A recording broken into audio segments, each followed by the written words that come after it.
The way that I was raised was I didn't know anything but Christian faith. But it wasn't until Seth came to know Jesus that I had more of a recognition of Jesus's role in my faith.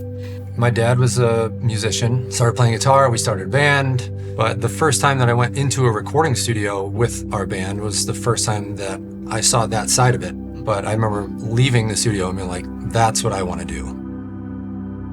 Especially being in the music scene, I started smoking pot and got to a point to where that's all I was caring about. I wanted him to stop because it was illegal, and I wanted the kids to know who their father was present. I randomly was led to Jude. This said, they scoff at what they do not understand, like unreasoning animals, they give in to the desires of the flesh. I read Jude and was one of the first moments that I felt convicted for what it's saying, for how I was living my life. I remember feeling this light switch just like come on in my heart. And that night felt like God had just brought our souls together. We were married Yeah. for the first time that night.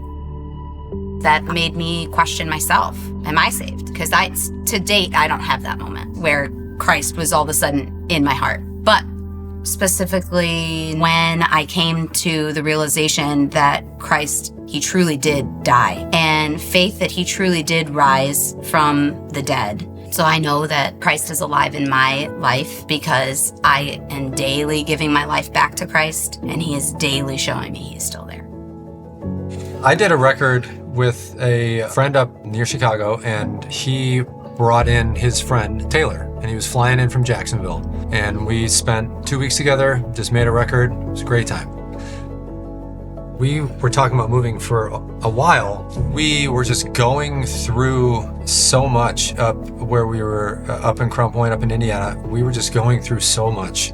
It was like our oldest daughter got injured during an event, and as soon as she went back to her first practice, she re-broke her ankle. And our youngest daughter had a medical emergency, and we ended up in the hospital with her. Another daughter had a random medical emergency, and she was in the hospital. And then they were missing school because of this, and it was like, spiritual warfare is how I would 100% describe it. January of 2024, I went to see my friend. She said, I'm moving to Tampa. And she's like, here's what I'm going to tell you to pray. God, settle our hearts to stay or give us some direction on where you want us to be. Just through all of that, we decided to take a family trip to go look at homes in Florida. And we came and saw this house. And we were like, we could make this work. Our house sold the first week on the market. All right, we're moving. It was about a week later that I told a friend, and he's like, that's where Taylor lives. I call him, and we just start having this God talk, and 1122 comes up in the conversation. And the very first sermon we went to at 1122 was the kickoff of spiritual warfare and putting on the full armor of God. That sermon was everything we had experienced, all the trust that we had put in God to guide us.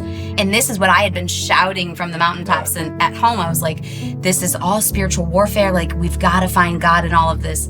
And then we decide to make this huge move, which puts, his career in jeopardy. Yeah. It's like, so it was a lot of things that were countercultural, I would say, like leaving it all behind to pursue what it is that God has in store for you.